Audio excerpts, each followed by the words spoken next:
what I wanted to discuss is a couple of questions, which I think really are glaring in the last reading of the week before and this week.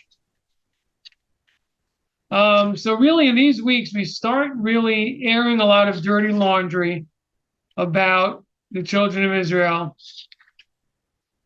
currently referred to as the Jewish people. And, there's really a downside to it, and that is that, the nations point to this and say, look, you people are so rebellious. The children of Israel are rebellious. They don't listen here. They're punished here and there, and they're not listening. And unfortunately, and it's actually kind of a shame because the reason I bring this up is it's kind of anecdotal. What I mean to say is something like this has come up very recently in which, um, a neighbor of ours, I understand, approached my wife and non-Jewish, and he brought up about the fact that of the golden calf. He's like, I don't understand how the children of Israel could have committed this sin, right there on Mount Sinai. And I guess what's sad about it, I think, is that what conclusion you draw from it. And we all will need to understand tonight, why does the Torah tell us these stories? Why is the Torah telling us lashon hara?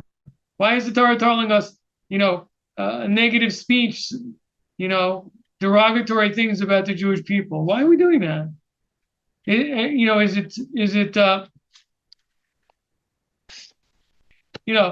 it something that is really beneficial? And like I said, I think for some people it's not beneficial because I think the result may be for many of the nations that, well, these aren't a people we should really be taking any example from. Maybe God rejected these rebellious people. And why should we listen to them or their rabbis, what they have to say? Right? They're naughty children who don't listen. So why should we listen to them? So it's really problematic. If the point of the Torah is to give instruction, what's gained from telling us these things that could be, interpreted in a way that I think could distance, particularly I think people from the nations from Torah, because if you're a Jew, and this is the story of your people, and so we all know their own dirty laundry.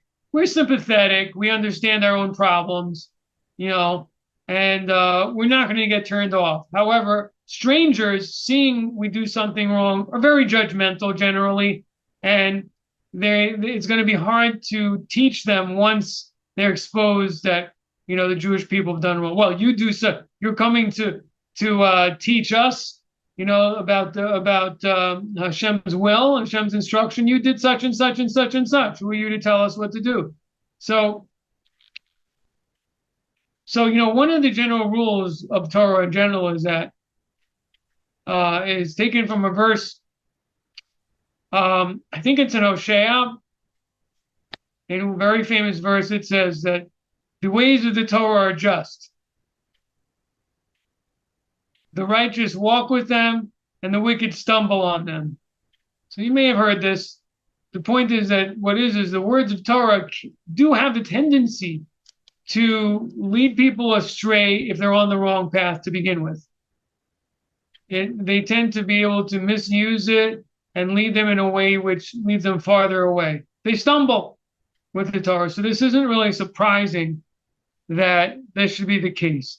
There's a famous example, really, really glaring example of leading to stumble, and that is in Genesis, in which God says, let us make man in our image, plural. This could mislead people to think there's more than one creator. It's a very, very difficult passage in which the Talmud tells us that heretics took this verse to, argue that this verse implies that there's more than one creator. So why did God actually do this? Why did God tell us about these things? And particularly, I want to add an additional question, is that why did it tell us a very strange story about Moses? If you look in chapter 11 of Numbers, so Moses really seems like he's had it. Verse 11, in chapter 11, he says to God, why have you done this to me? Why have you caused me this harm? Why did you have me lead these people, the burden of these people on me? Did I bear them as children, right? And then he goes on to say, but that's not really, the fact that he complains is strange because he was such a loving, patient leader. But putting that aside, verse 13 is just incomprehensible. Here's a man who spoke to God, face to face, who earlier we saw in the book of Exodus at the story of the golden calf, after the story that God showed him his back.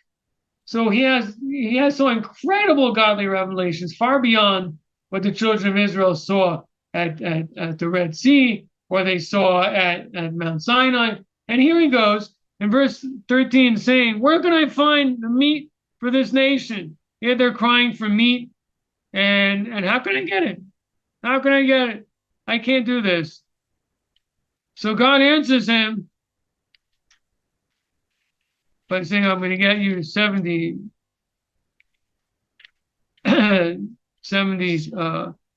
elders. And again, in verse 21, Moses says, after God says, I'm going to give them meat every morning, every night, I think actually just the afternoon, but every day for a month. So Moses then says, 600,000 people, and you telling me I'm going to give them meat for a month? How can I slaughter so much? How can I find this? I don't understand. He didn't have faith. He didn't have belief in God. After all the miracles he himself performed, he doesn't know how God's going to come up with enough meat for everybody. It's very bizarre. What is he saying here? And so there's a dispute among the sages how to understand Moses' words. Rashi brings it. So there's a difference between Rabbi Akiva and Rabbi Shimon.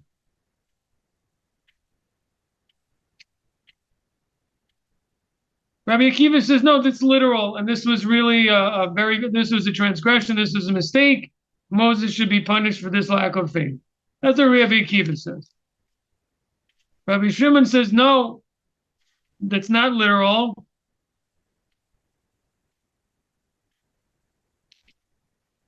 It means, how can I give him this meat knowing that afterwards you're going to punish them? That's what he meant. I mean, how is it possible to feed them like this and then punish them? Punish them.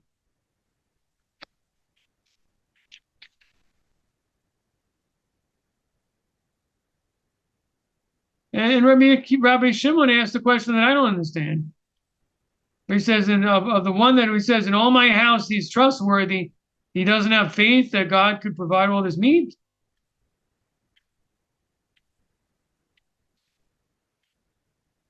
So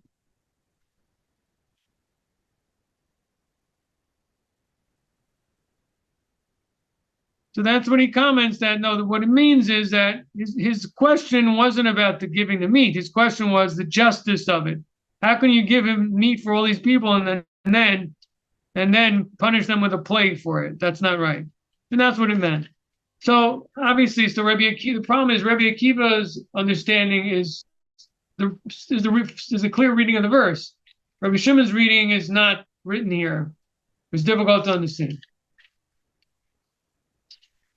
Now, in our reading, we have the other story that really touches on lack of faith. Really, it's the paradigm story of lack of faith. And that's the story of the spies and the people listening to them, the spies coming back from the land and telling them the land was amazing, fruit are big, but the people are giants. We can't beat them. They're tough as nails. You know, there's no way you can beat them. We can't beat them. We're just little Jews. We can't handle these people. It's not, can't do it. And Rashi even hints that when they said they're more powerful than us, or from him, it could also be read, and that means from God, chas v'shalom. God, heaven forbid, that they're saying that they didn't believe that Hashem could defeat them. So this was a terrible, terrible breach of faith. But the question is, same thing. I mean, this is the people that saw all the miracles. So how come they don't have faith now? What's going on over here? So I have a theory and approach, and I think I think it makes sense, and you can tell me if you agree or not. So what you have to understand is there's different forms of providence, right? I mean, there's different ways that God interacts with the world. One of them is what we call nature. There's a natural set of rules, and God is not really visible there because since things happen in such a way where there's set decreed way of things happening day after day, it appears, quote, natural. It appears like this is just the way things are. So that's one way in which God deals with the world. There's another way, and that's open miracles, where things happen that are just impossible. Clearly, there is a hand of the master, that's pushing the pause button, and crazy, weird things are happening that can't happen. And that's what happened in Egypt. Things happened that couldn't have, happened. Particularly the splitting of the sea. Splitting of the sea was incredibly innovative. Many of the plagues were natural events, but they just were overwhelming and like just at that time and just for this amount of time. Let's take an example of wild beasts. I mean, it's very bizarre to have an attack of wild beasts. All of them, gathering together in Egypt. That's not the way they generally behave. But still in all, it's not so beyond the pale, right? But the fact that they all disappeared at the same time, they came and went, on Moses' call, that's not normal. But again, certain plagues were more openly miraculous. For example, the hail, according to the sages, the hail, and not just the sages, according to the verses, I think it was ice and there was fire in the ice. What kind of ice is this? I mean, unless you could say it was a falling star. I mean, was it a comet? I mean, what has ice and inside has fire? What is this? It doesn't sound like a natural thing. Again, like I said, unless it's something that fell from outer space. But even that, so there were some plagues that were more unusual than others. But the splitting of the sea, this was beyond the pale. This has never been seen. The water should stop like a solid and split in the middle. That is something that's just like put a pause button on the world and just we walk through. I mean, that's not normal. That's not natural. No one could say that was natural. And some people could try to make some. There's some kind of a hole there. I don't know there's a whirlpool. I don't know. You can always come up with something. But the simple reading is that the water just slammed down in the middle of the ocean. So anyway, but the points I'm really trying to bring out, while at the same time, talking a lot, is that certain things are miraculous and certain things are natural. But what's the toughest to understand and the toughest to deal with? Miracles in nature. That's not something that seems to fit into anything. In other words, if you're operating in the natural world, you expect things to operate naturally. If there's miracles, then there's miracles. And if you see miracles, then you can maybe understand more miracles may occur. Because that's how human beings are. We basically, past history, although it's not proof of future results, but we project. If it was this way until now, it'll probably continue to be the same way. That's how the human mind works. So what I want to argue is that the similarity between these two stories of Moses' questioning and the spies having a lack of faith is that we're talking about situations in which there's something natural is happening in a miraculous way. And that is a whole other level, a difficult level of belief. In other words, what I like to argue is, I like to suggest is Moses wasn't saying God can't make a miracle and can't bring food for 600,000 people. What he was saying was, the people say they want natural meat. We had manna. They're not asking for manna. They want natural type meat. And so what Moses was saying, if you follow the laws of nature and do what they want, which is that, naturally that they should have meat, that you can't, that's not possible. You can't naturally make that happen. You'd have to do a miracle, but they don't want a miracle. So that's why you're stuck. They got you. They're asking for, to have natural steaks. They want real steaks. How are you going to do that? How are you going to do that? We're in the middle of the desert. There's nothing around here. Yeah, you could throw things down from heaven, but that's not natural. So that's what I'd like to suggest, that Moses' question. Look, it doesn't solve the problem, because even there, it doesn't fully solve the problem, but it softens it. It's not as bizarre. And so that was Moses was arguing. And again, you can even see that both explanations of Moses' statement now make sense, is that Moses was trying to get God not to do this, because he knew the result of them eating would be a punishment. And he was hoping maybe that to avoid God giving the meat in the first place, because he knew the result would not be good. And so he was saying, you can't really do this. They're asking for a natural. It can't really be done. Let's not do it. And he was trying to save the people.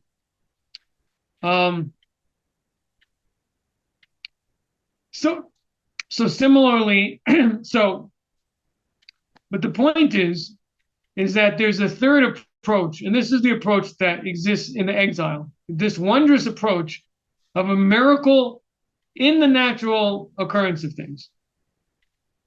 Now, how does God do this? I mean, I don't really know, but I could say one thing that makes sense is that God sets the pieces up way in advance. So, for example, let's say to make a person avoid being hit by a car. Doesn't want someone to. God wants to protect the person being hit by a car. And there's this drunk driver on the road. So first, the person is in a rush to go out of the house and is tying their shoes, but the person Hashem makes their hands a little weaker, and the person doesn't tie his shoes so tight. So as he's walking, the shoe unties, stops for a couple of seconds to tie his shoes. He continues walking. The car zooms by, and then he gets to the corner. He never knew anything was going to happen. He didn't know that if he didn't have that shoe that was going to untie, he was going to go in the middle of the street just when the drunk driver was speeding through the street. He had no idea of any of this. That basically this was a small miracle. God made this little nuance of life happen, and in that way, or the person maybe. Sometimes I find a lot that suddenly we forget something.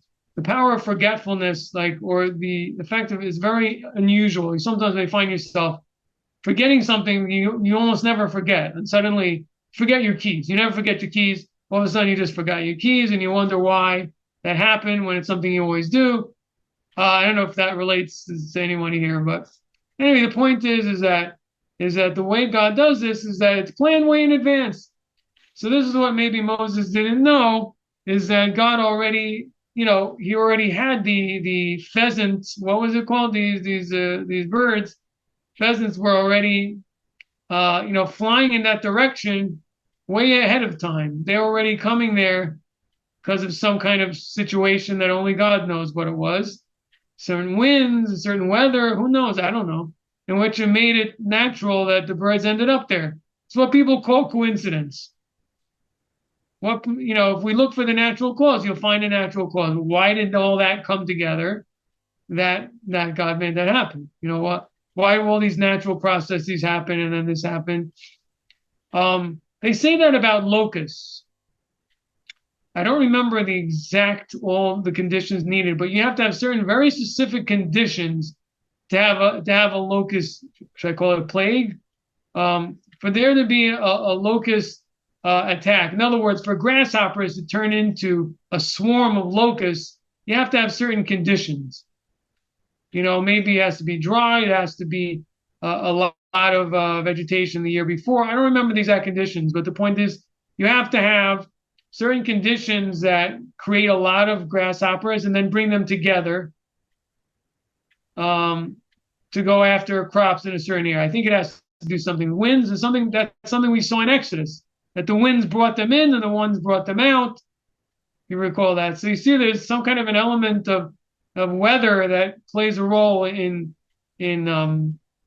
whether land is smitten with locusts. So anyway, those are just some examples, which I think so.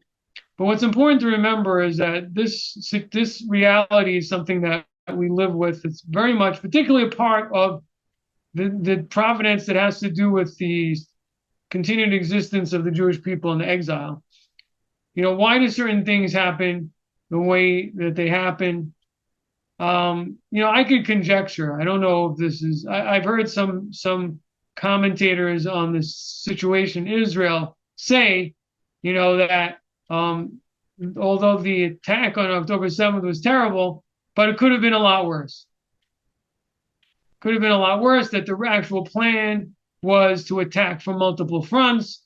The actual plan was to hope that Arabs in the West Bank would rise up in an uprising, and that Hezbollah would attack from the north, and they would just attack Israel from all sides in a surprise, which didn't happen. And so you have to wonder, why didn't it happen, and why did it happen this way? And we don't know all the details yet. But some I heard, I don't know where I heard this, but some say that Hamas jumped the gun, that they attacked early for some reason. And that Hezbollah, maybe these other forces, they weren't expecting them to attack so early, and they jumped the gun alone. Look, I don't know if this is the case, but it's things like that are like the hidden miracles that we don't know about. We'll never know because they won't admit it. We'll never really know exactly, what. Of course, you could say whatever happened was still terrible. I can't disagree. But nevertheless, if we only knew the other side of the story, we would so much more be thankful to God for history and for the way things happen. If we only knew how bad it could have been, and it wasn't, So, I mean, yeah, what's really stopping Hezbollah right now from not attacking worse? Why have they stopped all this time? Why have they waited? They could have attacked in a more serious way, but they didn't. Evidently they're afraid. But why are they afraid? Why are they afraid? If they would have attacked right away, Israel was unprepared. In the first few days, the first day particularly, after seeing that Hamas attacked, why didn't they advance? But they didn't. I don't know why, but they didn't do it. Israel was completely caught with off guard. There were not enough troops in the north to hold back an onslaught. They didn't have it. I don't know if we'll ever find out the reason why they didn't do it, but so the point is that going back to the situation with the spies, I believe the spies were saying the same thing. They understood that there was going to be a change in the behavior of divine providence toward them from the time they were in the desert when they entered the land. Why? Because God said, you're going to enter the land. You're going to have to conquer this land. You're going to have to do it yourself. And that's what they couldn't understand. Up until now, God did all the heavy lifting and they just prayed and cried out. He did everything. They could understand that. But this is what they don't understand, is that if we're supposed to defeat them, they're just being honest. Like we're unexperienced slaves. Okay, they had some weapons because they took it from Egypt, or they took it from the Reed Sea, from the booty from the Reed Sea. But they didn't really, they weren't seasoned fighters. They saw nations that were warlike, like Vikings or something. They were warlike peoples that were fighting since they were kids. who were unafraid, who lived outside of fortified cities because they were so bold, because they were so confident in their military abilities. And they were giants, and they were, very powerful, strong people. And they felt, how can we defeat them? We're supposed to do this on our own. We can't. God's supposed to help us. Yeah, but how can God help us when he's telling us to do it within nature? It's one thing, he's miracles, but within the natural world, how can he help us? And so that's the mistake. The mistake is that there's no separation of these two qualities, and God can obviously is in control of nature and operates within nature as well.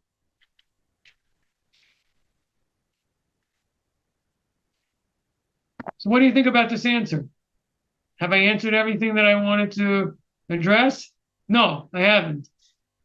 I haven't answered the underlying question, which is, why are we telling these stories? That's what I have to come back to. So the answer, I think, to that is, the different answers in each case.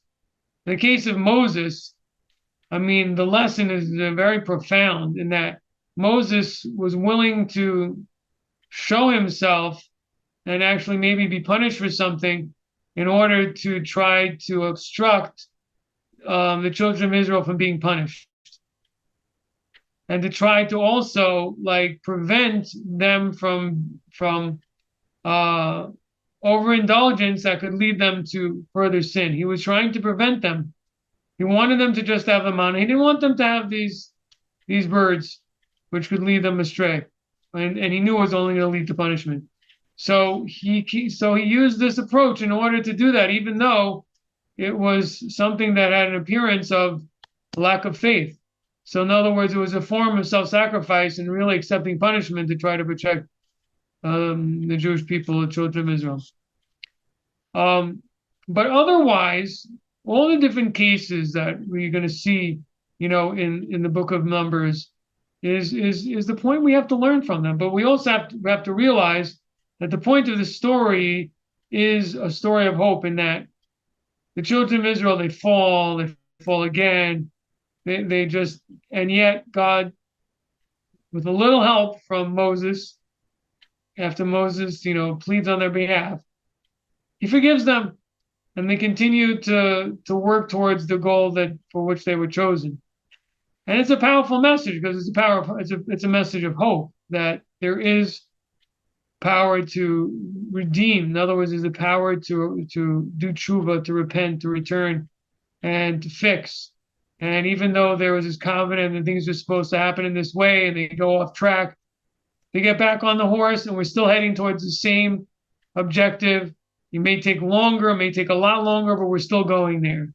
And really, I mean, this exile is a very similar story, because, this has been going on for almost 2,000 years, and we're still waiting for Mashiach to come. So we're like wandering in the desert, and we make mistakes, and therefore we have to keep wandering, and we're wandering, and we're wandering. But eventually we will reach the promised land, So despite the fact that these stories could be a bad example, the power of learning from the mistakes, both in terms of not doing what they did wrong, like don't do as I do, and also, as I just said, also to learn that the redemption is possible. Those messages are so important that the Torah saw fit to tell us all these stories, so that we should see sin, what the result is, and that there's also power of redemption from them. So it's a very important lesson, and I think particularly to the nations too, because both to Israel and to the nations, because people have a tendency of thinking there are righteous people, and then there's, average or bad people, and that's it. In other words, you are how you're born. People's attitude is,